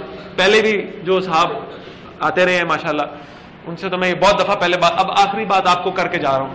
آپ نے اگر یہ دیکھنا ہو کہ میں سچ بول رہا ہوں یا جھوٹ بول رہا ہوں، میں آپ کو یہ بڑے وثوق سے کہتا ہوں، پرسوں 10 محرم ہے نا، کوئی بندہ، کوئی شخص، کوئی راگ لاپنے والا، کوئی آنسو بہانے والا، کوئی چیخے مارنے والا، کوئی نوحے کرنے والا آپ کو کربلا کے اس دن کے موقع پر کربلا کے شہیدوں کے نام نہیں بتائے گا، نہیں بتائے گا. جاؤ کسی کے پاس، اس سے کوئی لسٹ نکالے. میرے پاس وہ لسٹ موجود ہے، میں دکھاتا ہوں، اپنی کتابوں سے نہیں ان کی کتابوں سے دکھاتا ہوں. کوئی نہیں بتائے گا. میں آج آپ کو بتا کے جا رہا ہوں، کربلا میں جس نے حضرت حسین رضی اللہ تعالیٰ عنہ کے خاندان میں سے سب سے پہلے اپنے بھائی حسین پر اپنی جان نچھاور کیا نا، اس کا نام ابو بکر بن علی تھا. نہیں بتائیں گے نا. ان کا تو کام ہی یہ ہے کہ ان صحابہ کے خلاف پروپیگنڈا کیا جائے، ان کو گالیاں دی جائیں. نام نہیں بتائیں گے، اس لیے نہیں بتائیں گے کہ یہ نام تو ہے ہی خلفائے راشدین کے نام. حضرت علی رضی اللہ تعالیٰ عنہ نے حضرت فاطمہ کی زندگی میں کوئی شادی نہیں کی. حضرت فاطمہ کی وفات کے بعد شادیاں کی ہیں، اور ہمیں 2 نام پتہ ہیں حضرت علی کے بیٹوں کے، ایک حسن اور ایک حسین. حضرت علی رضی اللہ تعالیٰ عنہ کے 18 بیٹے ہیں، 18 بیٹے، بہت شادیاں کی. حضرت علی رضی اللہ تعالیٰ عنہ نے شادی کی، پہلا بیٹا ہوا. اور میں صرف اپنی رائے کا اظہار کر رہا ہوں، آپ اختلاف کر سکتے ہیں، یہ میرا جذبہ ہے. اللہ نے شاید مجھے اور آپ کو دکھانا تھا، اس لیے اس ایک بیوی سے جس سے حضرت علی نے شادی کی اس سے 4 ہی بیٹے ہوئے. 5واں نہیں ہوا، 3 بھی نہیں ہوئے، 5 بھی نہیں ہوئے، 4 بیٹے، پورے 4. پہلا بیٹا ہوا، لوگ مبارکباد دینے آئے، علی مبارک ہو، اللہ نے بیٹا دیا ہے، کیا نام رکھا ہے؟ حضرت علی رضی اللہ تعالیٰ عنہ کہنے لگے میں نے اس کا نام اپنے نبی کے نام پر محمد رکھا ہے. دوسرا بیٹا ہوا، لوگ پھر آئے علی مبارک کو اللہ نے بیٹا دیا, اس کا کیا نام رکھا ہے؟ حضرت علی رضی اللہ تعالیٰ عنہ نے فرمایا محمد کے بعد اگر کوئی نام ہو سکتا ہے تو صرف اور صرف ابو بکر ہو سکتا ہے, میں نے اس کا نام ابو بکر ابن علی رکھا ہے. تیسرا بیٹا علی, اس کا کیا نام رکھیں گے؟ اس کا نام میں نے عمر ابن علی رکھا ہے. چوتھا بیٹا علی, اس کا کیا نام رکھیں گے؟ اس کا نام میں نے عثمان ابن علی رکھا ہے. یہ جو محمد ابن علی تھے نا, ان کا آپ کو تاریخ میں تذکرہ بہت کم ملے گا, سناتا کوئی نہیں ہے. یہ وہی ہے جن کو کہتے ہیں محمد ابن حنفیہ. حنفیہ ان کی ماں کے قبیلے کا نام تھا. بچے جو ہیں وہ باپ سے منسوب ہوتے ہیں, ماں کے قبیلے سے منسوب ہوتے ہیں. اس کو محمد ابن علی نہیں کہتے. کیوں؟ اس لیے کہ پتہ لگ جائے گا یہ بھی حضرت علی کے بیٹے ہیں, اور اس محمد ابن علی نے حسین کا ساتھ نہیں دیا تھا, یزید کے ہاتھ پہ بیعت کر لی تھی, اس لیے نام ہی بدل. اس کا نام ہے محمد ابن حنفیہ, محمد ابن علی نہیں لکھتا کوئی. اور باقی ابو بکر ابن علی, عثمان ابن علی, نام کربلا کے 72 شہیدوں میں نہ ہو. سمجھ لینا میں سب باتیں غلط کر کے گیا. اور آگے چلو, اگلے نام بھی بتاؤں, کو 10-12 تو انشاءاللہ بھی گنوا دوں گا آپ. ابو بکر ابن علی, عثمان ابن علی, 3 بھائی حضرت حسین رضی اللہ تعالیٰ عنہ کے. لسٹ آگے چلی. ابو بکر بن حسن, حضرت حسن رضی اللہ تعالیٰ عنہ کے, انہوں نے بھی اپنے بیٹوں کے نام خلفائے راشدین کے نام. ابو بکر بن حسن, علی اصغر سب کو یاد ہے, علی اکبر سب کو یاد ہے, یہ بھی حسین کے بیٹے ہیں. کوئی نام نہیں بتایا. کبھی غور کیا آپ نے؟ ماشاءاللہ سفید داڑھیوں والے بہت لوگ مجھے نظر آ رہے ہیں. کبھی کوئی مجھے بتائے کسی نے اس موقع پر, کربلا کے واقعے کے موقع پر شہیدوں کے نام بتائے ہوں, سوائے گنے چنے چند ایک, ان کے علاوہ حر تمینی, علی اصغر, علی اکبر, ان کے علاوہ کسی نے نام بتائے ہو؟ کسی میں ہمت ہے تو 72 شہداء کی لسٹ سامنے رکھے, سارے کے سارے مقاصد ناکام ہو جائیں گے. ان میں شہید ہونے والے کون ہیں؟ ابو بکر ہے, عمر ہے, عثمان ہے. یہ ان لوگوں کا جھوٹ ہے. اور میں بڑی معذرت کے ساتھ کہہ رہا ہوں, میں کسی دوسرے کی بات نہیں کر رہا. جو میرے مذہب سے تعلق ہی نہیں رکھتا وہ جائے جہاں جاتا ہے, جو کرتا ہے کرتا رہے. جو میرے مذہب سے تعلق رکھتے ہیں نا, جو مسلمان ہیں, جو اپنے آپ کو اہل سنت کہلاتے ہیں, ان لوگوں میں بھی اب واقعہ کربلا کا وہ معاملہ موجود نہیں ہے جو ہونا چاہیے. یہ بھی واقعہ کربلا کو اب سر پہ چڑھاتے ہیں, جھوٹ کی آمیزش کرتے ہیں. اس کی حقیقت کو ہم نے سمجھنا ہے.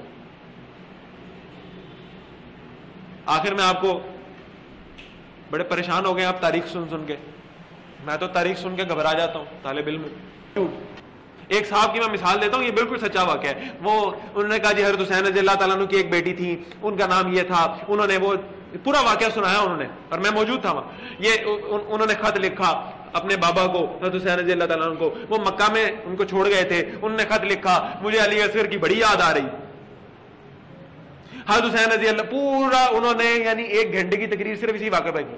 وہ حضرت حسین رضی اللہ تعالیٰ عنہ گھوڑے پر سوار ہونے لگے, پہلا قدم رکاب پر رکھا, قاصد نے لا کر خط دیا. انہوں نے یوں خط کھولا, دیکھا بیٹی نے لکھا ہے مجھے علی اصغر بڑا یاد آ رہا ہے. یوں ادھر چہرہ گھمایا تو دیکھا کہ اسی وقت علی اصغر کی گردن میں تیر پہ وسط ہو گیا, خون گرنے لگا. حضرت حسین رضی اللہ تعالیٰ عنہ کہنے لگے بیٹی میں تجھے کیسے بتاؤں, تیرا علی اصغر اب اس دنیا میں موجود نہیں ہے. عوام رونے لگی. میں اس صاحب کے پاس گیا, میں کہا حضرت میں ہاتھ جوڑ کر عرض کرتا ہوں تاریخ کی کسی کتاب میں حسین کی اس بیٹی کا نام لکھا ہے تو مجھے بھی بتائیں. حسین رضی اللہ تعالیٰ عنہ کی تو اس نام کی کوئی بیٹی نہیں تھی.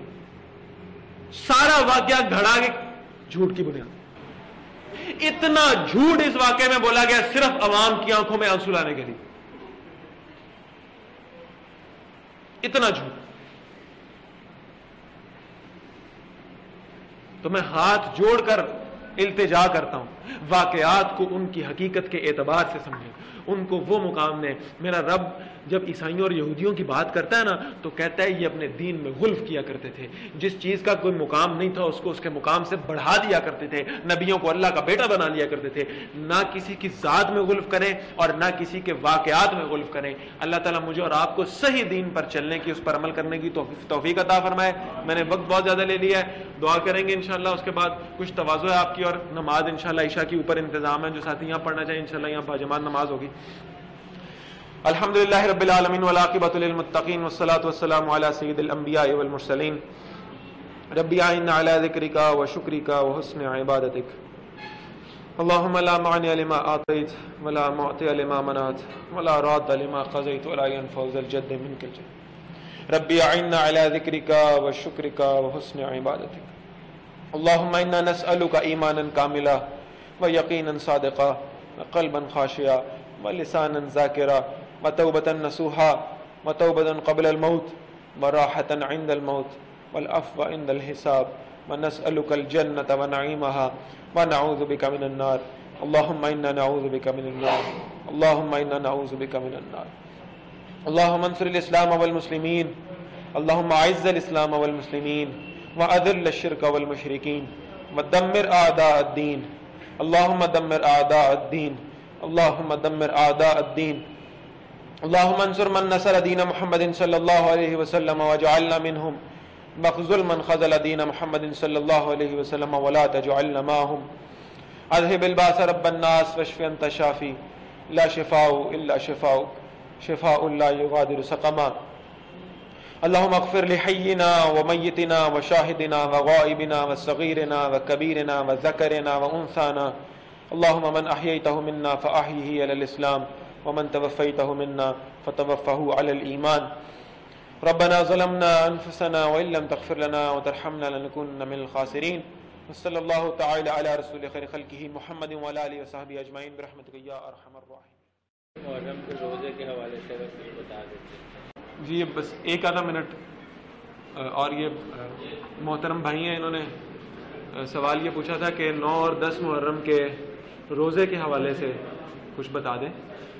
یہ بات ذرا آپ سمجھ لیں، یہ 9 اور 10 محرم کا جو روزہ ہے اس کے بارے میں بھی ایک غلط فہمی پائی جاتی ہے، گویا کہ یہ کربلا کے واقعے کے حوالے سے ہے۔ ایسا معاملہ نہیں ہے۔ 9 اور 10 محرم کا جو روزہ ہے اس کا حکم رسول اللہ صلی اللہ علیہ وسلم نے، یعنی اس کو ترغیب دی تھی، اس کی حکم نہیں کہنا چاہیے، ترغیب دی تھی۔ اور اللہ کے نبی صلی اللہ علیہ وسلم تو کربلا کے واقعے سے بہت پہلے وفات پا چکے۔ تو اللہ کے نبی صلی اللہ علیہ وسلم جب مدینہ آئے نا ہجرت کر کے، تو دیکھا کہ یہود جو مدینہ گئے ہیں وہ 10ویں محرم کا روزہ رکھتے ہیں۔ تو آپ صلی اللہ علیہ وسلم نے ان سے پوچھا کہ تم 10 محرم کا روزہ کیوں رکھتے ہو؟ تو انہوں نے کہا کہ 10 محرم کے دن حضرت موسیٰ علیہ السلام اور ان کی قوم کو اللہ نے وہ فرعون سے نجات دی تھی، تو ہم اس کے تشکر کے طور پر روزہ رکھتے ہیں۔ تو اللہ کے نبی صلی اللہ علیہ وسلم نے فرمایا موسیٰ تو یہود سے زیادہ ہمارے، لہذا ہم بھی روزہ رکھیں گے، ہم بھی یوم تشکر منائیں گے۔ یہ سوگ کا روزہ نہیں ہے، یہ سوگ کا روزہ نہیں ہے، یہ یوم تشکر کا روزہ ہے۔ سمجھ گئے بات کو؟ نا میں عرض کر رہا ہوں وہ، لیکن آپ صلی اللہ علیہ وسلم نے فرمایا ہم صرف 10ویں محرم کا روزہ نہیں رکھیں گے مبادا کہ یہود سے ہماری کوئی مشابہت ہو جائے۔ آپ بات سمجھ رہے ہیں؟ لہٰذا ہم 2 روزے اکٹھے رکھیں گے، 9ویں اور 10ویں محرم کا۔ یہ 2 روزے ہم اکٹھے کر کے رکھیں گے تاکہ یہود سے مشابہت نہ ہو جائے 10ویں محرم والے دن۔ اور آپ بھی ذرا دھیان رکھیں کہ رنگ وہ پہنے کہ کہیں مشابہت نہ ہو جائے۔ تو 9ویں اور 10ویں محرم کا جو روزہ ہے یہ مسنون ہے، نبی اکرم صلی اللہ علیہ وسلم نے اس کی ترغیب دی۔ جزاک اللہ۔